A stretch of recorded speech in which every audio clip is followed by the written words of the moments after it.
Go. Love Island, baby, won't you meet me by the pool? Love Island, never thought I'd be here finding you. I'm trying to get wet, ain't talking about swimming. When you with me, there's no better feeling, no. I'm here when you need, whenever you need, I'll hold you tight. When you kiss me, it just feels so right. When you kiss me, it just feels so right.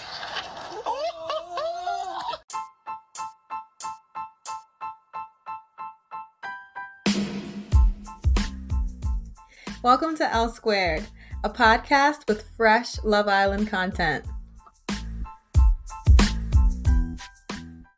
So this was another emotional episode of Love Island because we had a brutal double dumping of the guys. There were 8 guys and 6 girls. 2 guys had to go. And unfortunately, Jeremiah was one of the 2 guys who left the villa that episode. And that is extremely, extremely sad because I feel Jeremiah was one of the best ones. He was the only one at the time with an accent. He was the funniest one.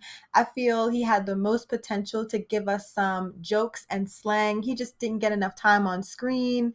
And honestly, I think we saw this coming because he kept saying things like, we're taking it slow with Rachel, which was an indicator that he wasn't as into her as she was into him. And evidently, he ended up admitting that to her during the episode. Now, I understand some people may be thinking, he should have told her that sooner, or so he was just fooling around with her until the last possible minute.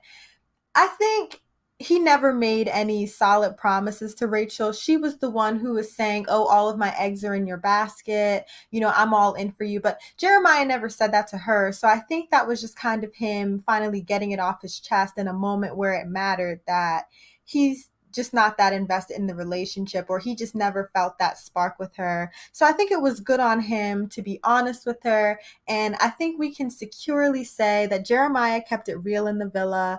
Obviously, he wanted to stay because he made such great friends. His exit was extremely emotional. A lot of the guys were crying.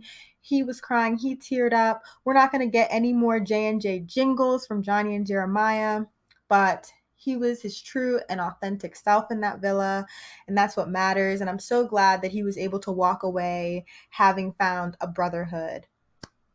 James, on the other hand, I'm sure he had a full Love Island experience as well. No one else came in for him or showed any interest toward him.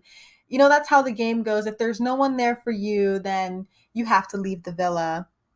And I just hope that in James's post interviews, he can give us some more clarification on what was going through his mind and just his perspective on the whole situation. And we will recap both Jeremiah and James's interviews in a later podcast episode.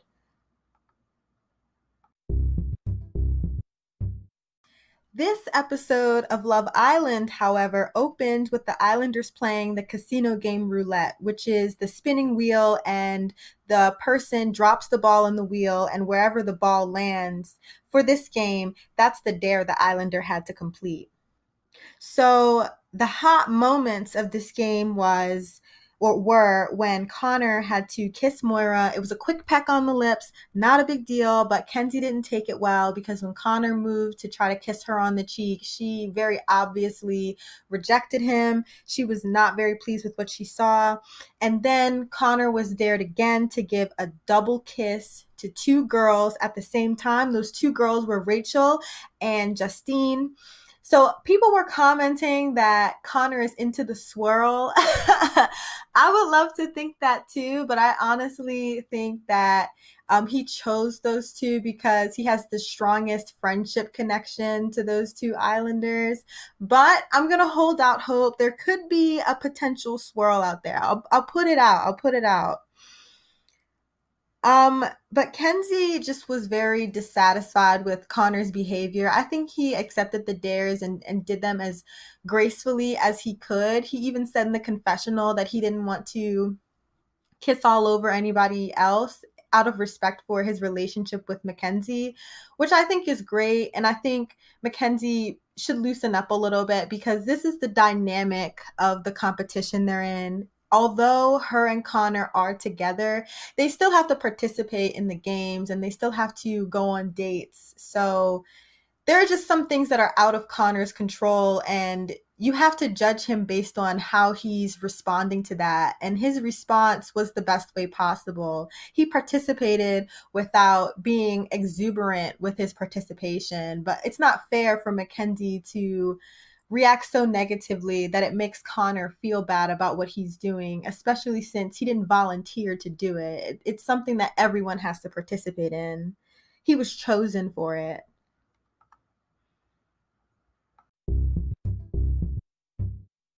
So after roulette, the Islanders receive a text to select a couple to go to the hideaway. And of course, that was Johnny and Sally because they've been the most drama free, longest standing couple so far. And I think we were all kind of excited because in the first episode, Sally said that she may do bits. So I think we were all kind of curious as to what was going to go down in the hideaway. Are we going to get any like juicy little rustling of the sheets?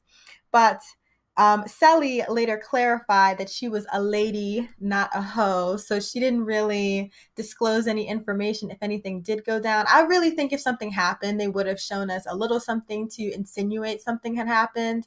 But Sally just said that they had some deep conversations about their childhood and really took more time to get to know each other. So that's really, really great. But I can't wait for their relationship to get tested because I feel like it's just way too perfect right now. Good to know that Sally's a lady, though. That's pretty interesting considering I predicted earlier that Sally would be the one out of the two to stray, but Johnny hasn't been tested yet, so there's still potential for him to be the hoe. Later in the episode, the Islanders find out that there's going to be a double dumping later.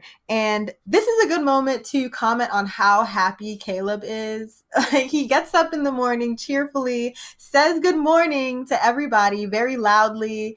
You know, he is so excited for every single text. It looks like he's ready to just burst out into song and dance every single time. So I really appreciate this guy's energy because just in the background, you know, you just see him smiling and just like having the time of his life, being a part of the experience.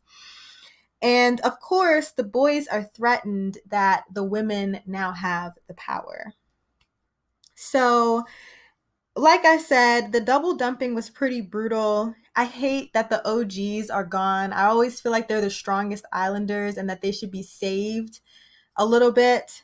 So since Jeremiah left, that means Caleb was chosen later on when the dumping actually happens in the episode. And this happened because, you know, Jeremiah confessed to Rachel that he's not feeling it with her. And on Instagram, Love Island released a clip of Jeremiah and Rachel having a conversation before the clip we see in the real episode. This clip I'm talking about happened in the daytime, and Rachel and Jeremiah are sort of hashing out their feelings toward each other. And in this clip, they kind of explain more of how they're feeling toward each other, and that makes it seem less abrupt than when we hear it later in the night, sort of like Rachel was completely blindsided by how Jeremiah was feeling toward her. That's not really how it went. I thought it was kind of funny that in one scene, when Jeremiah and Justine were sitting at the breakfast bar, Jeremiah was listening to Justine talk about her relationship with Trey, and she was talking about how those two are still pretty open. They're still in the friend zone. And at that moment, that sort of indicated to me that Justine was trying to open the door for Jeremiah to walk through. But Jeremiah wasn't walking through. He was kind of just repeating what she was saying to let her know, I hear what you're saying. I'm not walking through. He was just like, oh, yeah, open. Like, I get it, but I don't want to jump back in that with you. Like, I'm not feeling Rachel and I'm not feeling you either. There's just no one here for me. And I respect him for that. And that also kind of made me think, okay, Justine isn't feeling Trey. Like, she gave him a chance, but Trey chose her. She never checked for him. So I'm glad Justine has somebody to secure her in the villa and that those two are a partnership. But I'm really, really hoping that Justine starts moving toward Caleb.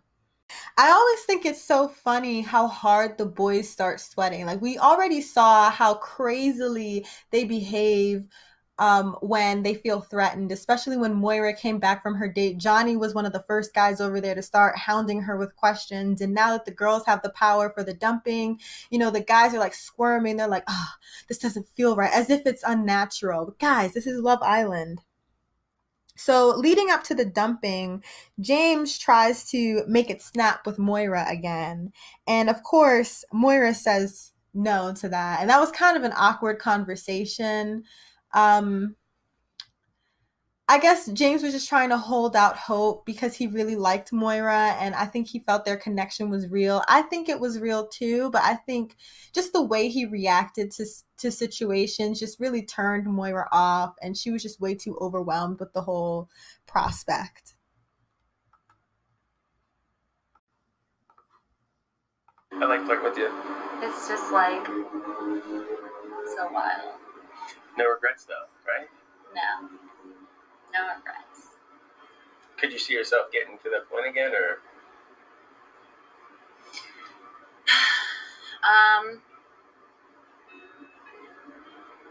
Yeah, I do. Do you? Dude, that's good news for me.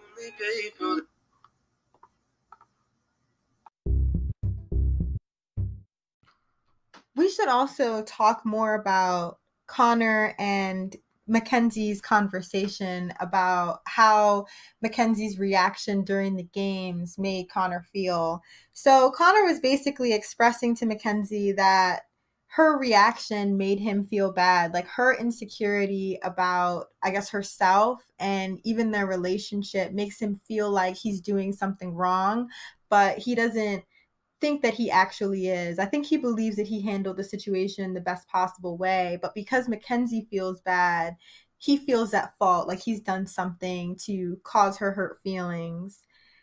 And that's not necessarily true. I think Mackenzie's issues are more related to how she feels about herself and just her perceived security in the relationship. And I think as girls, we've all been there.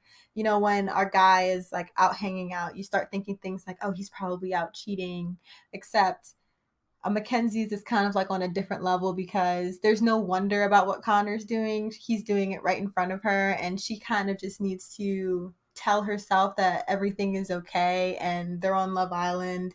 These are the rules.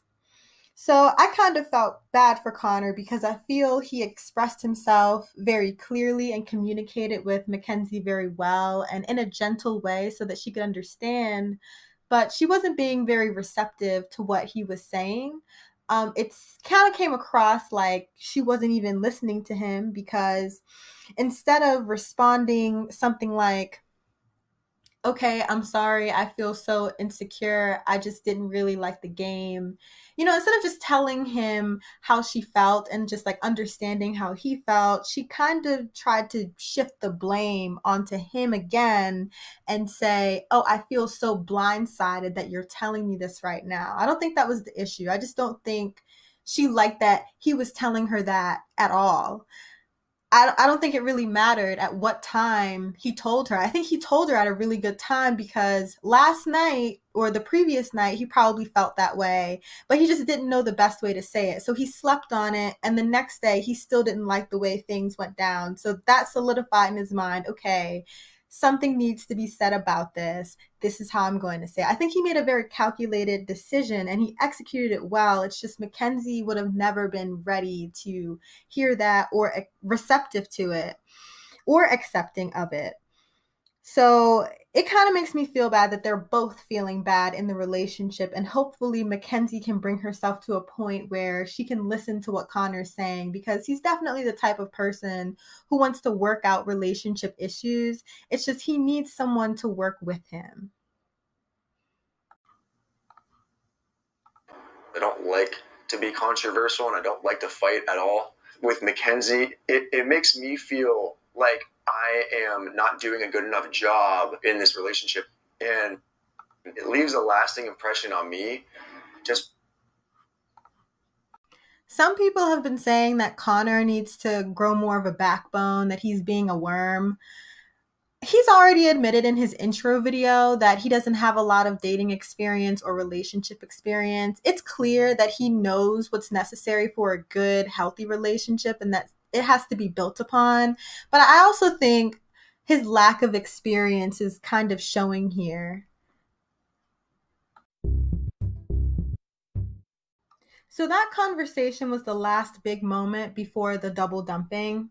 And one thing that surprised me about the double dumping was just how emotional the guys were. Like they panned to Calvin's face and it looked like he was ready to cry and he'd only been there for maybe 48 hours. So that just lets you know how emotionally intense the moments at the fire pit get. And I just thought it was so interesting that Carrington started crying. Like he seemed to be one of the guys who were the most affected by Jeremiah's leaving. And that was surprising to me, but also not surprising because although everyone, well, not everybody, but a lot of people are against Carrington because he comes across as very arrogant and cocky, I just think that's a very minimal personality trait for him. He confessed actually during the episode that he's a military brat. So losing friends has been something that's impacted him a lot in his life because, friends would go away or sometimes they would move away during his childhood. And I think Jeremiah's leaving kind of brought him back to that. And he also seems like a person who prioritizes his friends a lot. So I just thought it was so interesting that, he was really crying and he surprised himself that he wasn't the big bad wolf that he set out to be on Love Island.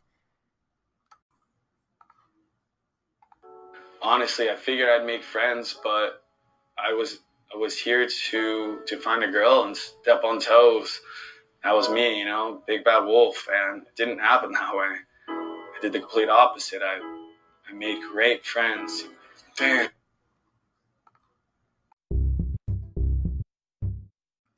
As for the new girl, I really, really hope she goes on the date with Connor for the sake of drama. But personally, I voted for Caleb because I think the two of them would be a good match. I think Caleb is going to run from Rachel straight over to Lauren. Lauren, I definitely think she's going to shake up a lot of things in the villa. She's the most recent bombshell, and all of these guys are like highly reactive to anything that happens in the villa. So my absolute highest hope would be that Lauren manages to snag Johnny or even just put a little scratch on his perfect image in the villa, because his and Sally's relationship just seems way too perfect to me. So if Lauren were aggressive enough to pursue Johnny, I actually think he would stray from Sally. And I don't want to hurt Sally. She's one of my favorites, but I just really want a good storyline. And I actually want Johnny and Sally's storyline to develop, because if he were to stray or get stolen and then go back to Sally, that may make a really good character arc. We don't know, but we'd like to see it. So I think Lauren is going to really mix things up, especially if she goes on a date with Connor. I think Caleb is going to try to give her some play. And we'll just see what happens.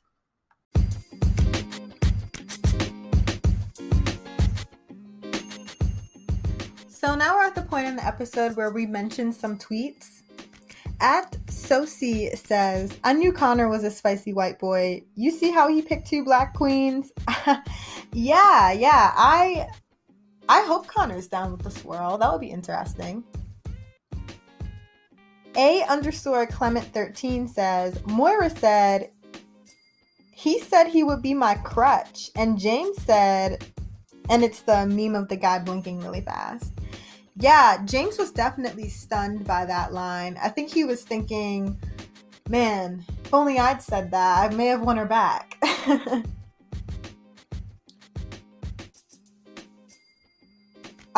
Someone else comments, us voting for Connor, and there's a meme of, I'm going to create an environment that is so toxic. Yeah, a lot of people were going off on Twitter about voting for Connor just to get Mackenzie's reaction. I know a good amount of people also wanted to save Connor because they feel he's trapped in the relationship with Mackenzie. So I think he'll be relieved to have another option, so he won't feel like he's making his decision by force. Because once again, if there's no one there for you on Love Island, then you've got to go.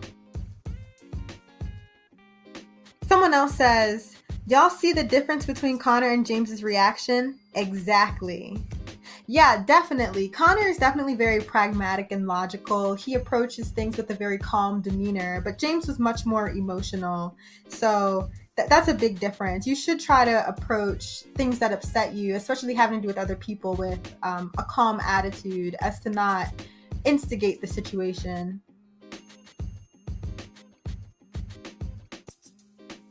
So some people were confused about Jeremiah and his feelings toward Rachel. One person says, Jeremiah was just cooking Rachel breakfast, gave that amazing speech at the recoupling, and now all of a sudden he doesn't feel a spark. Yeah, I think Jeremiah was just having a good time. I think he was living his Love Island experience to the fullest. I do think he cares for Rachel, but once again, I think he got with Rachel so fast because he wanted to get out of that awkward situation with Justine. And I think he was just, hanging out with Rachel, but then he realized that she was really catching feelings, so he had to fess up about his own feelings.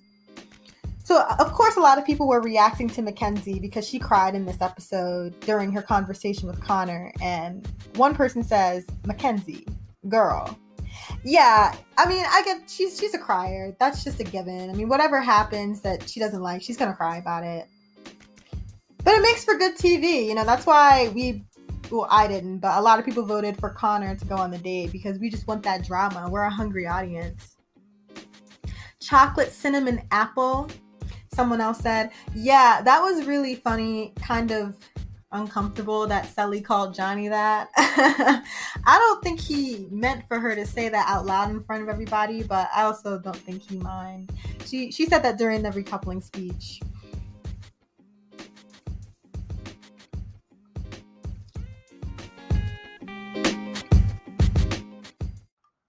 Our couple power rankings have changed quite a bit since the last episode, especially since 2 of the new guys were selected to join the villa.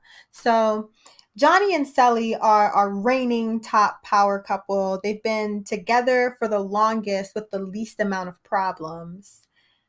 Also, we can't forget that Sully was desired by 3 different guys at one point, and no one's really sought after Johnny, but he still seems to be leading the guy group and has really solidified himself with the men.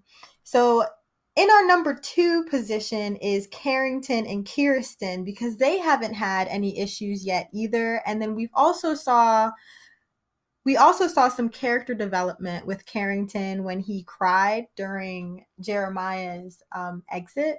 So that kind of shows to us that he's a bit softer than he let on, and it just lets us get a little bit closer to his on-screen character. And once again, him and Kirsten seem to be getting really close. They look very romantic and lovey-dovey. So they seem to be the number 2 couple right now. Connor and Mackenzie are in the 3rd spot. They're still together. They're just looking to work out another problem. So hopefully if they overcome this bump, then maybe they can get higher in the ranking again. But it's not looking too good for them because some of the fans already want to see them broken up just because Mackenzie's behavior hasn't been very good. So in the 4th spot, thankfully not at the bottom for the very first time, Trey and Justine are there. Even though they're a friendship couple, those 2 Islanders are OGs, so we know their personalities pretty well at this point, and people have already started to root for them. Trey has already put his heart on his sleeve, telling Justine that he's all in with her and he wants to take it slow and get to know her. As far as Justine is concerned, I think my girl is the queen. She's going to give Caleb a chance. She just does what she wants, I think she's going to give Trey his chance, but she's just going to move wherever she sees fit. So I hope Trey hasn't really put all of his eggs in Justine's basket. And I really hope he didn't just pick her as a safety net, because if she is not that for him, he's just going to be really, really upset by that. So next, we have Calvin and Moira. I put them lower on the list because, of course, Calvin is one of the newer Islanders, and some people aren't really a fan of Moira right now because of how she was reacting during the James situation. Some people thought she was being very passive-aggressive. But I think the 2 of them are a good couple, and they seem to get along pretty nicely. So we'll see how that develops. And then last on the list, I put Caleb and Rachel. Now, both of these people are new Islanders. At least in the Calvin Moira couple, we have one OG, which is Moira, but Caleb and Rachel are two completely new cast members, and we don't know either of them very well. We just know that Caleb, he was instantly friend zoned by Kirsten and Rachel on his dates, and he's just the guy in the background right now who has the very positive attitude. And Rachel, we've only seen her having small conversations with Jeremiah, being a little bit flirty here and there, but we haven't really seen much of who she is. So we don't really know these two yet. And by the looks of their date, they may be still in the friend zone. So that puts them at the bottom of this power ranking list.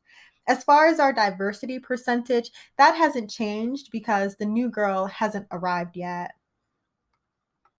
Oh, actually, I made a mistake. I did a new calculation, and since we have 12 Islanders left and everybody is coupled up as of this moment, 7 out of the 12 Islanders are people of color. So that means 58% diversity at this stage. But once the new girl arrives, that'll change. So stay tuned for the new diversity percentage next episode. This is just a reminder that we have some exciting articles and podcast episodes coming soon about colorism, masculinity, and other topics that you send in to our podcast. You can submit something through the Anchor app or DM us on our social media. Thank you to everyone who participated in the group chat. It was a lot of fun watching the episode with you all. Keep up with us at Lonely Loquate on Instagram and Twitter. DM us if you'd like to be featured on the show. We love responding to listeners' comments. We'll be back tomorrow night with more fresh Love Island content.